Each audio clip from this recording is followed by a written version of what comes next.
बिस्मिल्लाहिर्रहमानिर्रहीम। कुर्बान जाओ मेरे माँ बाप, हमारे माँ बाप कुर्बान आप पर या रसूल अल्लाह। यकीनन आपके इतने एहसानात हैं कि अगर आपका नाम आने पर हम दरूद भी ना पढ़ें, छोटा सा ज़बान इतनी भी ना हिला दे सल्लल्लाहु अलैहि वसल्लम सल्लल्लाहु अला मुहम्मद, तो यकीन मानो हमसे बड़ा एहसान फरामोश कोई नहीं हो सकता है। उलमा ने कहा है कि मेरे आका के, हमारे नबी के इतने एहसानात हम पर है कि उलमा कहते हैं कि हम अपने बदन की पूरी चमड़ी उतार कर अगर आका के लिए जूतियां बनाकर पेश कर दे तो भी हम अपने आका के एहसानात चुका नहीं सकते हैं। जी हाँ, तो वो भी बड़ा बदनसीब है, बदनसीब है वो शख्स के जिसके सामने नबी का नाम आए और वो दुरूद ना पढ़े और अल्लाह उसको तौफीक भी ना दे। आइए थोड़ा और आगे जल्दी जल्दी बढ़ता हूं। और तीसरी बात ये हर शख्स सोचे जिनके माँ बाप जिंदा हैं, खास तौर से वो सोचें कि देखिए बद्दुआ दे रहे जिब्राइल, क्या कह रहे हैं। अब मैं समझता हूं कि इससे बड़ा बदनसीब कोई नहीं हो सकता है। बद्दुआ दे रहे जिब्राइल कि हलाक हो जाए वो शख्स, बर्बाद हो जाए वो शख्स कि जो माँ बाप में से किसी एक को भी बुढ़ापे की हालत में पाए और उनकी खिदमत करके जन्नत ना बना ले। जी हाँ, हलाक हो जाए। जिब्राइल बद्दुआ दे रहे हैं, नबी आमीन कह रहे हैं।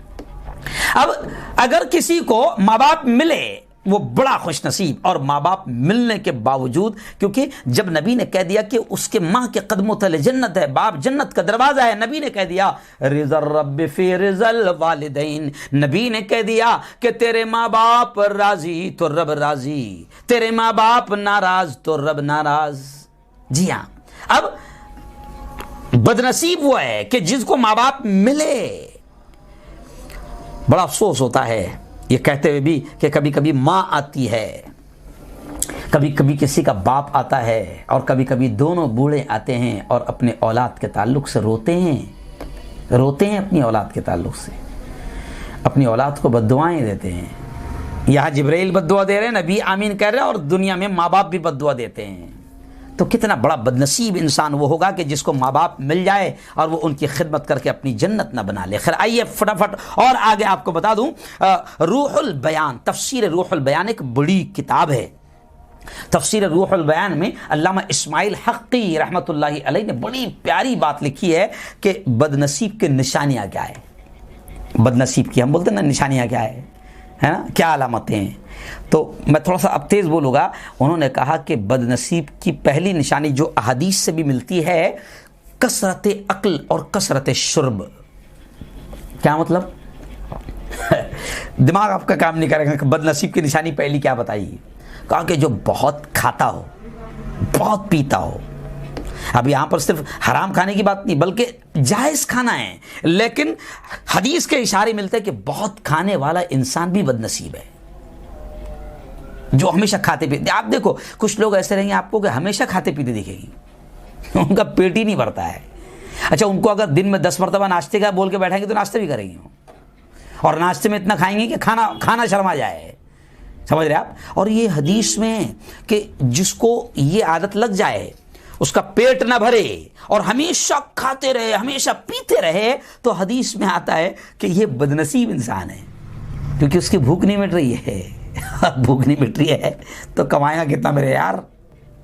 क्योंकि कितना भी कमाया तो देखो पूर्ण निराश। जैसे बीच में मुझे याद आ रहा है एक वीडियो आई थी कि एक शख्स कम से कम 100 रोटी खाता है, तो उससे जब इंटरव्यू लिया गया कि भाई क्या तुम कमाते? कहा कि मैं ज़िंदगी भर कमाता हूँ और कमाता इसलिए कि खाना है। तो कुछ लोग तो ऐसे हैं बाकायदा कहते भी है कि हम खाने के लिए पैदा हुए, और कुछ लोगों को आप देखो ऐसा लगता है कि खाने के वास्ते ही पैदा हुए हैं। अब हदीस के इशारे मिलते हैं कि ये बिल्कुल हमेशा खाने पीने वाला जो है, जो खाते पीते रहे, बस खाते ही पीते ही रहे, तो कहा कि बदनसीब है। और इसकी वजह है, अब थोड़ा सा आइए सीरियस में आपको बताता हूँ कि ज़्यादा खाने पीने के बहुत नुकसान हैं। सबसे बड़ा नुकसान तो ये है कि अकल काम नहीं करती है, ये हमेशा सुस्त रहेगा, क्योंकि जब हलक के ऊपर खा लेगा तो इसको काम में का दिल लगेगा इसका, और बैठेगा अगर काम करने तो सो जाएगा।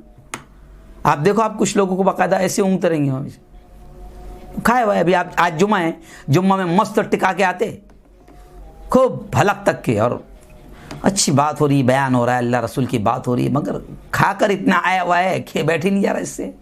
अब मस्त टेका लगाया और टेका लगा के सो रहा है। तो ज़्यादा खाने और पीने का नुकसान जनाब ये है कि खुलासा बोल रहा हूँ मैं भी कि अक्ल काम नहीं करती। जी हाँ, अक्ल काम नहीं करती। हिकमत की बातें आज आप देखो कि हमारी अक्लें काम नहीं कर रही है। हिकमत की बातें, दानाई की बातें हमारे ज़बान पे आ नहीं रही, क्योंकि दिमाग में नहीं आ रही तो ज़बान में कहाँ से आएगी। और दिमाग में जब दिमाग सोया हुआ है, इतना खाता कि हमेशा सोया हुआ रहता है, तो दिमाग कहाँ से काम करेगा। जी हाँ, और अक्सर आप देखो कि दुनिया में ये भी एक जुमला, हाफिज साहब, शाकिर भाई, ये भी एक जुमला है कि इनकलाब जो है ना पेट भरो नहीं लाया कभी।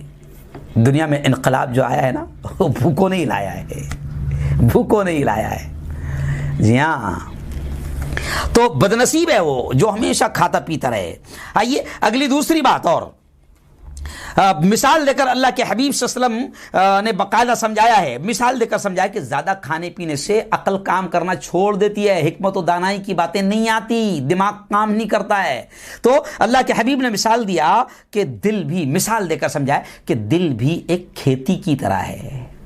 जिस तरह खेत में अगर ज़्यादा पानी भर जाए, ज़्यादा पानी चला जाए, जी हाँ, तो वो खेती मुर्दा हो जाती है, फसल खराब हो जाती है। आप देखो बारिश ज़्यादा आ गई, पानी ज़्यादा आ गया और फिर शेतकरियों का नुकसान हो गया, किसानों का नुकसान हो गया। अरे भाई बारिश के लिए तो तू दुआएं कर रहा था, पानी तो तेरे लिए बड़ा मुफीद है। तो क्या कहता किसान, अरे भाई पानी मुफीद है लेकिन ज़्यादा आ गया।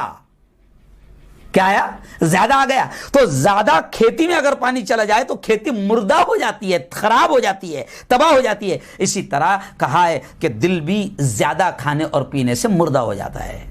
तब किसी को लग रहा होगा कि एकदम हमेशा अल्लाह ने इतना दिया आप लोगों को, जिसकी नहीं अपन 24 घंटे भी खाते पीते रहे तो ख़त्म नहीं होगा, इतना दिया हुआ है।